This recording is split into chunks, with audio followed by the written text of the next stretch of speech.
I was 28 when my doorbell rang at 2 a.m. in March.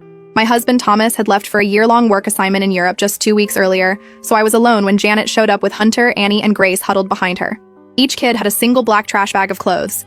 Janet handed me a crumpled envelope. She told me they were mine now, that she needed a break. Then she turned and walked to a waiting car.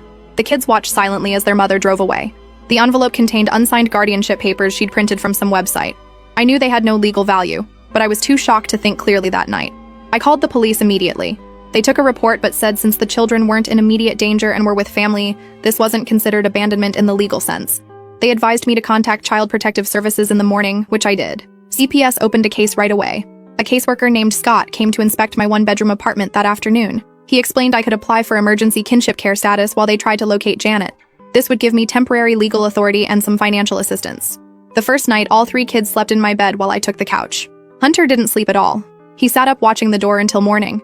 Annie cried silently. Grace wet the bed. The CPS caseworker helped me get emergency enrollment for the kids at the local school, though they required birth certificates and proper documentation within 30 days. Thomas video called that night, visibly shaken by what had happened. He offered to come home, but his contract had severe penalties for early termination. We decided he should stay. The school counselor immediately reported back to CPS when she noticed Grace had been coming to school unwashed for weeks before arriving at my home. Hunter hadn't turned in homework in months. Annie had been stealing food from other kids' lunches. By month 3, despite the small stipend from the kinship care program, I'd depleted my savings. I took a second job working nights when the kids were asleep. Scott from CPS arranged for licensed childcare when needed. I still only slept about 4 hours a night. I finally tracked down Janet's ex-boyfriend Damien. He told me she'd met a 19-year-old at a bar. They'd gone to Vegas. According to him, she felt the kids were holding her back. Thomas's calls became less frequent. His project had complications. He'd be staying in Europe longer than planned, maybe another 6 months. After 6 months with no word from Janet, I filed for permanent custody with the help of a pro bono lawyer from a family advocacy center. The first court date came in September. Janet didn't show. The judge continued the case, requiring more efforts to locate her. The guardian ad litem presented her initial findings, recommending I keep temporary custody while the search continued. After the third missed hearing in December, the judge finally granted me full legal custody. The entire process had taken 9 months. In June, 15 months after she left, Hunter called me mom for the first time. The others followed. By the 18-month mark, Grace couldn't remember what Janet looked like. When I showed her a photo, she said, "That's not my mommy. You're my mommy." Thomas and I were growing apart, barely speaking once a month now. When he did call, he'd ask strange questions about whether I'd heard from Janet. Then, 2 years and 2 months after she'd left, Janet showed up at the kids' school. She was drunk, screaming at the front office that I'd stolen her babies. The school followed their safety protocol, calling both me and the police. She was arrested for public intoxication. I got a restraining order the next day. That night, she tried to break into our apartment at 3 a.m. The kids woke up terrified. Hunter stood in front of his sisters with a baseball bat. I called 911. Janet was arrested again, but released the next morning. I tried calling Thomas repeatedly for support. He didn't pick up for days. When he finally called back, he sounded strange, distant, said he couldn't talk long. Janet filed a petition to overturn my custody, claiming she'd changed and deserved her children back. The court scheduled a hearing and ordered supervised visitation assessment. When the kids saw her at the visitation center, all 3 had panic attacks. The supervisor terminated the visit immediately. 3 weeks ago, Janet filed a report with CPS claiming I was abusing the kids. Our familiar caseworker Scott came to investigate, along with a new colleague. They interviewed each child, checked the apartment, reviewed school and therapy records. The case was quickly dismissed as unfounded, but the damage was done. The kids were terrified they'd be taken away. Then Janet cornered me in the parking lot after work. She wasn't drunk this time. She looked pregnant. She told me she wanted her kids back. Her boyfriend had left her and she needed them now. I told her the kids were finally stable, that they had been legally adopted by me now, that she couldn't disappear for 2 years and expect to walk back into their lives. I noticed her stomach and asked who the father was. She smiled. "Your husband." I couldn't process what Janet said. My husband? Thomas? The father of her baby? Before I could even respond, Janet started laughing, this horrible, smug laugh that made my blood boil. She pulled out her phone and showed me texts between her and Thomas going back over a year. Apparently, they'd been in contact this whole time. While I was staying up all night with her traumatized children, she was texting with my husband. I told her she was full of shit, that Thomas wouldn't do that. But my hands were shaking so bad I could barely get my keys out. Janet just kept talking, saying how Thomas had been sending her money, how they'd meet up whenever he flew back to the States for business trips I didn't even know about. I just got in my car and locked the doors. Janet stood there banging on my window, screaming that she was going to tell everyone how I stole her kids and her man. I drove away with her still yelling in the rearview mirror. When I got home, the kids were with our neighbor who'd been watching them while I worked. I managed to keep it together until she left. Then Then I went to the bathroom, turned on the shower, and just sat on the floor crying. How could Thomas do this? We'd been together for 6 years before all this happened. After the kids were asleep, I called Thomas. No answer. I texted, "Janet says you're the father of her baby. Call me now." At 3 a.m., Thomas finally called back. I didn't even say hello. "Is Janet pregnant with your baby?" He was silent for so long I thought the call had dropped. Then he just said he was sorry, that it wasn't supposed to happen like this. I lost it. I was screaming so loud I had to shove my face in a pillow so I wouldn't wake the kids. How long had this been going on? How could he do this to me while I was raising her children that she abandoned?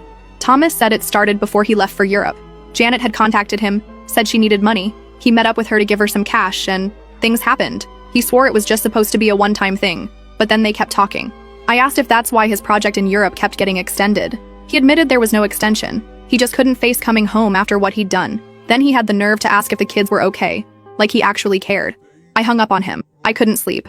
I kept thinking about all those nights I was struggling to comfort 3 traumatized children while he was texting their mother, about how he'd been lying to me for years. The next morning, Hunter found me at the kitchen table still in yesterday's clothes. This kid has been through so much, but he sat down next to me and asked if I was okay. I tried to smile and said I was just tired. Hunter looked me straight in the eyes and said, "Is she trying to take us away again?" These kids. They're so perceptive it breaks my heart. I promised him that nobody was taking them anywhere, that this was their home and I was their mom now, legally and in every way that mattered. I called my lawyer as soon as the office opened, explained everything Janet had said about Thomas. My lawyer was shocked but said this actually strengthened my case. It showed Janet's continued instability and poor judgment. She suggested I file for divorce immediately and document everything. That afternoon, Janet showed up at our apartment complex again.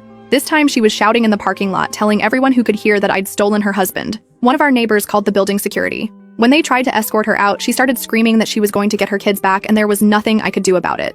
Hunter and the girls were at school, thank God, but the whole incident was recorded on the building's security cameras. My lawyer said this was perfect evidence of Janet's continued erratic behavior. I decided to be proactive. I emailed Thomas with a list of demands. 1. Sign divorce papers. 2. Give up any claim to the children. 3. Provide a recorded statement confirming his relationship with Janet and her abandonment of the kids. I told him if he didn't comply, I'd make sure his company knew what kind of person they had working for them. Harsh? Maybe. But I was done being nice. That night, I got a call from a number I didn't recognize. It was Damien, Janet's ex. He'd heard Janet was back and causing trouble. He wanted to warn me that when Janet was with him, she'd talk about getting her kids back someday. Not because she wanted them, but because she wanted the government benefits that came with them. He offered to testify about this if needed. The next day was Friday.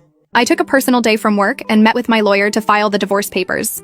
Afterward, I went to the school and updated their emergency contact information, explicitly stating that Janet was not authorized to pick up the kids under any circumstances. The principal pulled me aside. Apparently, Janet had called the school twice more, demanding information about the children's schedules. They'd refused to provide anything, but he wanted me to know they were taking this situation seriously. They'd instructed all staff to call police immediately if Janet showed up again. I was walking back to my car when Scott from CPS called. Janet had filed another report, this time claiming I was turning the children against her. Scott sounded exhausted. He said they were required to investigate, but he wanted to do it with minimal disruption to the kids. Could he come by the apartment that evening? When Scott arrived, he brought his supervisor, Brenda. They interviewed each child separately in their bedroom while I waited anxiously in the living room. Afterward, Brenda told me the case would be closed immediately. Not only were the allegations clearly false, but Grace had told them she didn't remember Janet at all, and Hunter had expressed fear of her. Brenda took me aside and said something off the record. CPS was building a case against Janet for harassment through false reporting. If she filed one more false report, they would pursue action against her. That night, Annie had a nightmare. She crawled into bed with me, her little body shaking. She asked if the scary lady was going to take her away. I held her and promised I wouldn't let that happen. The next morning, I woke up to 37 text messages from Thomas. After initially agreeing to my demands, he'd changed his mind. He said Janet had been calling him non-stop, threatening to tell his employer everything unless he helped her get the kids back. He was scared of losing his job, his reputation. I didn't respond. Instead, I forwarded the messages to my lawyer. That afternoon, while the kids were at their therapy session, I met with a financial advisor. Thomas and I had joint accounts, and I needed to protect myself. The advisor helped me open new accounts in just my name and suggested steps to secure my finances before the divorce proceedings. When we got home from therapy, there was a package on our doorstep. It was addressed to the kids, no return address. Inside were 3 brand new tablets with a note, "For my babies, Mommy loves you, I'll see you soon." I was furious. I immediately called my lawyer, who advised me to document everything but not to give the tablets to the kids. This was a clear violation of the restraining order. On Monday morning, I got a call from the courthouse. The judge wanted an emergency hearing due to the escalating situation. It was scheduled for Wednesday. Tuesday night, I was putting the kids to bed when my phone rang. It was Thomas again. This time, he sounded different, scared. He said Janet was becoming increasingly unstable.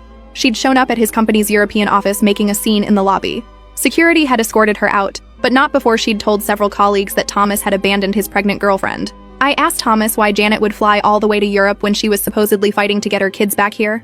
He hesitated, then admitted something that made my blood run cold. Janet wasn't actually pregnant. She'd been lying about that too, using it to manipulate both of us. And there was more. Thomas had never actually slept with Janet. Yes, he'd been sending her money, which was bad enough. But the relationship Janet had described was a complete fabrication. I didn't know whether to believe him. Why would he admit to sending her money if he was going to deny the affair? It didn't make sense.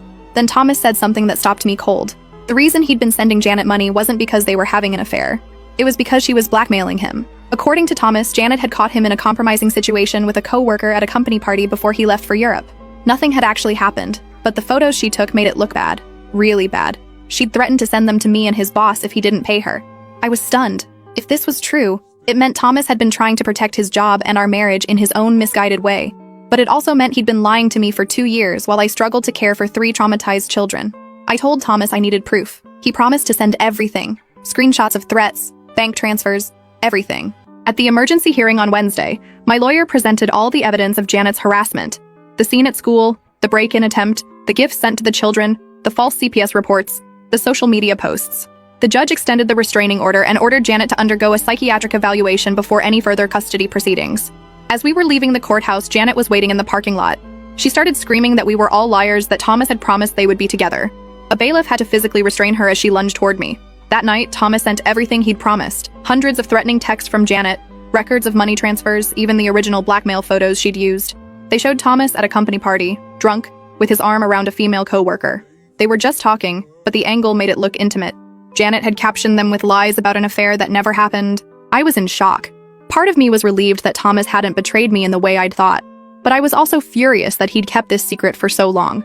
All those months of struggling alone, thinking he was just becoming distant, when actually he was being blackmailed. I showed everything to my lawyer the next day. She was as shocked as I was, but said this changed everything. With this evidence, we could push for termination of Janet's parental rights completely. We could also potentially pursue criminal charges for extortion. When I got home that evening, Hunter was waiting for me. He'd overheard part of my phone conversation with the lawyer. This kid, only 11 years old, but so grown up in so many ways, asked me directly, "Is my real mom trying to take us away for money?" I sat down with him and tried to explain the situation in terms he could understand, that sometimes grown-ups make very bad choices, and that his biological mother had done that, but that I was his mom now, and I would never let anyone take him or his sisters away. That night, I got an email from Thomas. Janet had been arrested trying to use a stolen credit card at a hotel near our apartment. The next morning, I woke up to breaking news. Thomas was flying back. He'd finally told his company everything, and they'd put him on immediate leave to deal with the situation. He'd be landing tomorrow. I had no idea how to feel about seeing him again. Part of me wanted to scream at him for lying for so long. Another part understood he'd been trying to protect himself and us from Janet's blackmail. But one thing was absolutely clear. These children were mine now. I'd been there through the nightmares, the therapy appointments, the school projects, the stomach flus. I'd held them when they cried for a mother who didn't want them. I'd built a family from the broken pieces Janet had left behind, and nobody, not Janet, not Thomas, not anyone, was going to take that away from me. I just had no idea what Thomas was planning to say when he arrived, or what Janet might do next, or whether I could ever trust my husband again after 2 years of lies. All I knew was that tomorrow would bring Thomas face to face with me and the children he'd been trying to protect from afar, and I had absolutely no idea what would happen next. Update. Hi everyone. I can't respond to everyone, but I'm reading all your comments. And yes, I'll give Hunter a high five from all of you. I spent all night cleaning the apartment like a maniac. Not because I wanted things nice for Thomas, but because I couldn't sleep and needed something to do with all my rage. By 5 a.m., even the baseboards were spotless, and I still hadn't decided if I was going to let him explain himself or just serve him divorce papers at the door. Hunter found me scrubbing the inside of the refrigerator when he woke up. Smart kid just silently started helping, wiping down shelves without asking questions. After a while, he said, "So Thomas is coming home today?" And I couldn't lie to him. These kids had been lied to enough. I told him yes, and that we had some things to figure out as a family. Hunter just nodded and said, "We're still going to be okay though, right?" And I promised him we would be, no matter what happened with Thomas. The kids went to school and I sat at the kitchen table staring at my phone. Thomas had texted his flight details. He'd be landing at 2:30 p.m. I didn't respond, just took the day off work and waited. Scott from CPS called mid-morning with an update. Janet was still in jail, but she'd made a call to our Aunt Margaret, who was now talking about coming to help sort things out. Scott warned me that Aunt Margaret had never been in the picture before, but legally she could potentially cause problems if she wanted to stir up trouble. Great. Just what we needed. Another family member suddenly interested in these kids after years of silence. When Thomas's Uber pulled up outside our apartment, I watched from the window. He looked terrible. I let him knock 3 times before opening the door. We just stared at each other for a moment, neither of us knowing what to say. Then he started crying. Actual tears. In 6 years, I'd never seen Thomas cry, not even at his father's funeral. I didn't invite him in right away. I told him we needed to talk, but not inside where the kids could come home and see us fighting. So we sat on the steps outside the building, with Thomas's suitcase between us like a barrier. He showed me everything on his phone, all the blackmail messages from Janet. It had started innocently enough. Janet had contacted him asking for money shortly after dumping the kids with me. He'd felt guilty, like it was somehow his fault that his sister-in-law was such a mess. So he gave her some cash to help her get back on her feet. But Janet kept asking for more. When Thomas tried to cut her off, she revealed she had those photos from his company holiday party. They weren't really incriminating, just him looking drunk with his arm around a female co-worker. But Janet had threatened to send them to his boss with a made-up story about an affair, along with other rumors that could damage his career. So he paid, and kept paying. Even after moving to Europe, he kept the money flowing to keep Janet quiet and away from the kids. He was afraid that if she came back, she would take the children and disappear just to spite me. I asked him why he didn't just tell me about the blackmail. He said he was ashamed, afraid I would think less of him for being so stupid, afraid I would blame him for giving Janet money in the first place, when I was struggling so hard to take care of her abandoned children. I did blame him, for lying, for letting me think he was just growing distant when actually he was being drained by my sister's blackmail, for not trusting me enough to tell me the truth. We could have fought Janet together 2 years ago instead of me facing this nightmare alone. After about an hour of talking outside, I finally let Thomas come in. He looked around at all the changes, the bunk beds visible through the kids' bedroom door, the homework charts on the fridge, the family photos that didn't include him. He picked up a frame showing me and the kids at their school art show. His face crumpled again, realizing how much he'd missed. I told him he could sleep on the couch, that the kids would be home from school soon, and we needed to present a united front for them, whatever we decided about our marriage. Thomas nodded, looking relieved that I wasn't kicking him out immediately. When the kids got home, their reactions to seeing Thomas were complicated. Grace, who'd been only 3 when he left, barely remembered him. She hid behind my legs, peering out suspiciously. Annie gave him an awkward wave but didn't approach for a hug. And Hunter just stared at him with this heartbreaking mix of anger and hope. Dinner was painfully tense. Thomas tried too hard, asking about school and activities like he'd just been gone for a week instead of years. The kids answered politely, but without enthusiasm. I caught Hunter watching us, trying to figure out what was really going on between the adults. After the kids were in bed, Thomas and I sat at the kitchen table and tried to figure out what to do. About Janet, about our marriage, about the future. I told him I wasn't sure I could forgive the lying. Even understanding why he did it, 2 years of deception was a lot to overcome. Thomas said he would do anything to earn back my trust. Go to counseling, transfer back to a job in the States, whatever it took. In the middle of our conversation, my phone buzzed. A text from an unknown number. "This is Margaret, your aunt. I need to see Janet's children. Call me." I showed Thomas and his face hardened. He said Aunt Margaret had never once checked on the kids in the 2 years since Janet left them. Not a birthday card, not a phone call, nothing. Now she wanted to see them? It was suspicious timing. The next morning, while Thomas took the kids to school, an awkward but necessary step toward normalcy, I called Margaret. She started with fake pleasantries, then quickly revealed her real purpose. Janet had told her that I had stolen her children, and she wanted to help Janet get them back. I tried to explain the reality, how Janet had abandoned the kids, disappeared for 2 years, and was now in jail for multiple offenses. Margaret refused to believe any of it. In her mind, Janet was the victim, and I was the villain who had somehow manipulated the courts and CPs to steal her sister's children. When I hung up, I was shaking with anger. Thomas came back from the school drop-off looking troubled. He said Hunter had barely spoken to him in the car, and when they arrived at school, Hunter had jumped out without saying goodbye. I wasn't surprised. Hunter had been the one most affected by Thomas's absence, old enough to understand abandonment but too young to process it healthily. That afternoon, I had to work, so Thomas picked the kids up from school and brought them to their therapy appointment. Dr. Morris, their therapist, had agreed to meet Thomas and assess how his return was affecting the children. When I got home from work, Thomas was making dinner with Annie, teaching her how to make pasta sauce from scratch. It was the first time I'd seen any of the kids engage with him willingly since his return. Grace was coloring at the table, occasionally asking Thomas to look at her work, but Hunter was nowhere to be seen. I found him in the bedroom, headphones on, angrily playing a game on his tablet. When I sat on the edge of his bed, he pulled his headphones off and asked me straight out, "Is Thomas staying?" I told him honestly that I didn't know yet, that Thomas and I had a lot to work through, but that none of it was Hunter's fault or responsibility. Hunter just put his headphones back on and turned away from me. The next day was Saturday. Thomas suggested taking the kids to the park, trying to establish some normalcy. It went okay until we ran into one of Hunter's friends and his mom. When she realized who Thomas was, she gave him the coldest look I've ever seen. Later, she texted me asking if I was really taking him back after what he did. Word had gotten around about Thomas's absence, and people had drawn their own conclusions. When we got home, there was a voicemail. Janet wanted to speak with me. Janet sounded different on the phone, subdued. She said she wanted to apologize. That being in jail had made her realize she needed help, that she was going to plead guilty and ask for rehab instead of prison time. She said she would sign away her parental rights if I would just bring the kids to visit her once before she went away for treatment. I didn't believe her sudden change of heart for a second. I told her I would discuss it with my lawyer and hung up. Thomas, who had been listening to my side of the conversation, said it was obviously another manipulation tactic. Janet had never taken responsibility for anything in her life. That night, while Thomas was in the shower, Hunter came to me with tears in his eyes. He asked if we were going to have to see her again, if the court could make us go back to Janet. I held him tight and promised that would never happen, that I was his mom now, legally and forever. He clung to me like he was drowning, and I realized how terrified he still was beneath his tough exterior. Friday morning, I got a call from Scott. Janet was being released. She had accepted a plea deal that included probation, rehab, and a restraining order that kept her away from us and the school. But she would be out, and likely staying with Aunt Margaret. I felt sick. Thomas found me sitting on the bathroom floor, trying not to throw up from anxiety. He sat down next to me, not touching, just being there. He said we would get through this, that he wouldn't leave again, that he would do whatever it took to protect me and the kids. I wasn't sure I believed him yet, but I was too exhausted to fight anymore. I leaned against his shoulder and let myself cry for the first time since he'd returned. That afternoon, I met with my lawyer to discuss next steps. She said that given Janet's criminal record, history of abandonment, and the children's clear attachment to me, her chances of regaining custody were virtually non-existent. But she warned that Janet and Margaret might still cause problems, showing up at school or activities, harassing us on social media, filing frivolous reports with CPS.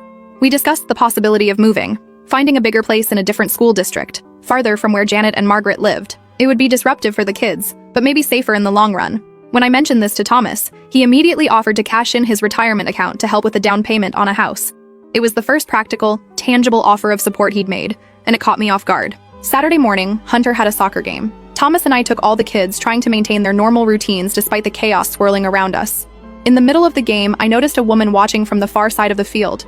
She was trying to be inconspicuous, but I recognized her immediately. Aunt Margaret. I pointed her out to Thomas, who immediately walked toward her. I couldn't hear their conversation, but I saw her back away as he approached, then hurry to her car.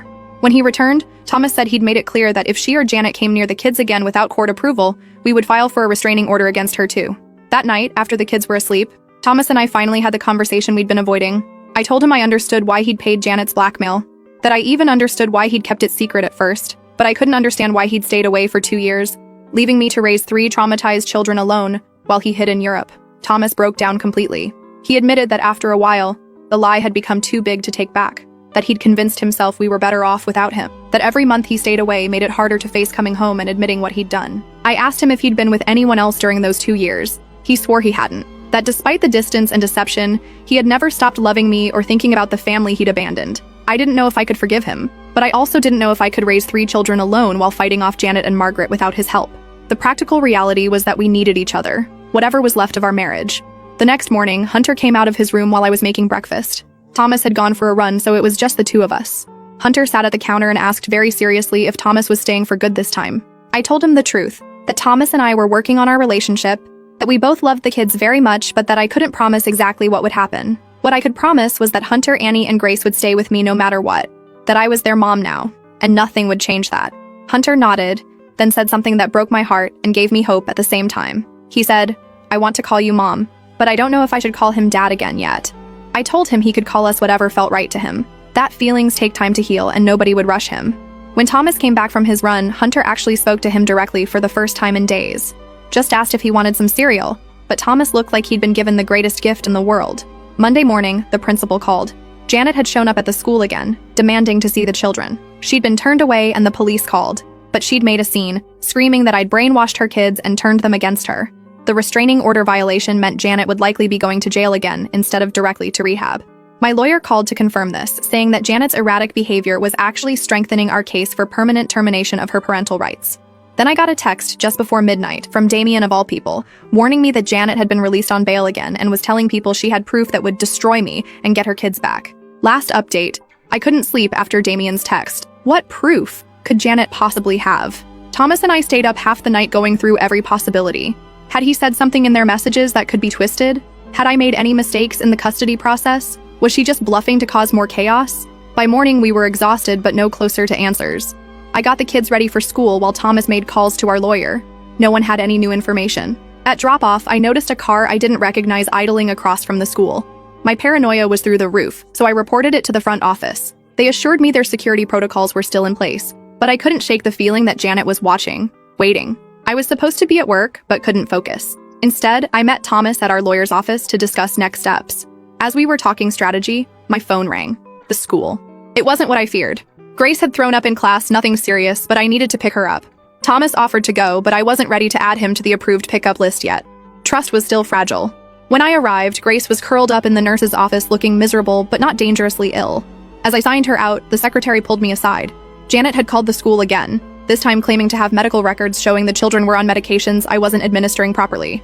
It was a complete lie, but the school had to document it. I was furious. Using the children's health as a weapon was a new low, even for Janet.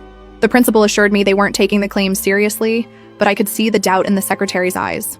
At home, I tucked Grace into bed and called the pediatrician to document that the kids weren't on any daily medications just in case. Then I called Scott at CPS to report Janet's latest tactic. He sighed, adding it to what was becoming a very thick file. Thomas came back from the lawyer with news. They'd filed an emergency motion to suspend Janet's probation based on the continued harassment. The hearing was set for Friday, just 2 days away. Wednesday night, we got our answer about Janet's proof. Damien called again. He'd met Janet for coffee, pretending to be sympathetic to her cause. She'd shown him what she had, screenshots of messages between Thomas and Janet over the past 2 years, carefully edited to make it look like they were having an affair. The messages were real. Thomas had been communicating with her for the blackmail payments, but Janet had deleted her threats and edited the conversations to change the context completely. She also had bank records showing Thomas's transfers, which she planned to present as support for their relationship. I felt sick, but our lawyer wasn't worried. The full message history on Thomas's phone would easily disprove Janet's claims. The problem was the damage she could do in the meantime by showing these edited screenshots to people who knew us. Thursday morning, my worst fears were confirmed. I woke up to dozens of notifications. Janet had created a public Facebook group where she'd posted her doctored evidence. She'd added neighbors, school parents, even my coworkers. The comments were horrifying. People I thought were friends were expressing shock and sympathy for Janet. Others were calling Thomas disgusting names. It was a nightmare. Thomas looked devastated when I showed him. This was exactly what he'd been paying Janet to prevent for 2 years. Public humiliation and accusations. Now it was happening anyway, and worse than he'd imagined. The kids' school called again. The principal wanted to know if we needed additional support. Hunter had overheard some comments from classmates and gotten into a shouting match defending me. I picked all 3 kids up early. On the drive home, Hunter was quiet until we pulled into our parking spot. Then he asked, "Is what the kids at school are saying true? That Thomas is actually their dad?" It took me a moment to understand what he meant. Janet's edited messages had somehow morphed in the rumor mill to suggest Thomas was Janet's children's biological father. The absurdity would have been laughable if it wasn't so devastating. I sat in the car with them and explained as simply as I could. Janet was saying untrue things because she was upset. Thomas was not their biological father. I was not going to let anyone take them away. We were a family now, no matter what anyone said. That night, as the kids slept, Thomas and I sat at the kitchen table with our laptops, documenting every false claim in Janet's Facebook group. It was grueling, painful work, watching people we knew discuss our private lives based on lies. Thomas found a post where Janet claimed she'd only left the kids temporarily while getting treatment for cancer, a disease she'd never had. Friday morning, we dropped the kids at school, despite their protests, and headed to court. Janet sat on the opposite side of the room looking smug. Aunt Margaret was with her, glaring at us. Our lawyer presented the Facebook group, the continued harassment, the false CPS reports, and the school incidents as evidence that Janet was violating her probation and the restraining order. Janet's court-appointed attorney tried to argue that she was just a mother fighting for her children, but the judge wasn't having it. He had reviewed our full case file, including the 2 years of absence and the children's therapy reports. When it was Janet's turn to speak, she pulled out her phone, saying she wanted to show the judge proof of Thomas's affair with her. The judge stopped her immediately, reminding her that no phones were allowed in his courtroom. When she persisted, he ordered the bailiff to confiscate it. The judge's ruling was clear. Janet had violated her probation and the restraining order. Her bail was revoked, and she was remanded to custody immediately. The Facebook group was to be taken down within 24 hours. Most importantly, the judge granted our motion to expedite the termination of Janet's parental rights, setting a final hearing for just 2 weeks later. She started screaming that I had stolen her life, her children, her future. That Thomas had promised to leave me for her, that we would pay for what we'd done. The next 2 weeks were a blur of moving, settling in, and preparing for the final hearing. The kids started at their new school, where nobody knew our complicated history. Thomas took a local job with a pay cut but regular hours that let him be home for dinner. The night before the hearing, Hunter asked if he could come to court with us. He wanted to tell the judge himself that he wanted to stay with me. Our lawyer had actually suggested this might be helpful, but only if Hunter genuinely wanted to do it. We agreed he could come, but Annie and Grace would stay with our neighbor at the new house. The judge began by reviewing the case history. He noted Janet's abandonment, the 2-year absence, the children's integration into my care, the multiple restraining order violations, and the recent probation violation. He then asked if Janet had anything to say before he ruled. Janet's transformation was startling. She spoke quietly about making mistakes, about struggling with addiction and poor choices. She said she'd been in therapy in jail and had realized she wasn't ready to be a mother. Tears streaming down her face, she said she just wanted what was best for her children. I felt Hunter tense beside me. This performance was exactly what he feared, that the judge would believe Janet had changed and send them back to her. But then Janet continued. She said she knew the best place for the children was with me, that she was voluntarily terminating her parental rights because she loved them enough to let them go, that she hoped someday when they were grown and she was truly better, they might find it in their hearts to reconnect with her. The judge asked Janet if she understood what she was saying, that terminating her rights was permanent and couldn't be undone later. Janet nodded, saying she understood completely. The judge then turned to Hunter, asking gently if he wanted to say anything. He said he wanted to stay with me, his mom, that he was happy in our new home with his sisters, that he didn't want to be afraid anymore. The judge thanked him for his bravery, then issued his ruling. Janet's parental rights were terminated permanently. My adoption of Hunter, Annie, and Grace was finalized. They were legally, permanently, irrevocably my children. So Reddit, that's it. That's how I fought off my psycho sister. Maybe saved my marriage. Jury's still out on that one TBH, and got my happy ending. Or at least as happy as real life gets. To the people who commented on my previous posts saying I should just give the kids back to Janet when she returned, are you kidding me? These children are people, not library books you can return when you're done with them. And to everyone who DM'd me saying I was destroying a mother's bond with her children, she destroyed that bond herself when she abandoned them for 2 years to party with her teenage boyfriend. Special shout out to users who gave me amazing advice about documentation and custody hearings. You guys literally changed our lives. I know some of you will say I should have divorced Thomas immediately and maybe past me would have agreed, but real life is messy. People fuck up, even good people. Sometimes you have to decide what matters most and fight for it. For me, that was these 3 amazing kids who now call me mom. And that pregnancy Janet claimed? Total lie. Shocking. Absolutely no one. Thanks for coming on this wild ride with me, Reddit. I might not update again unless something major happens.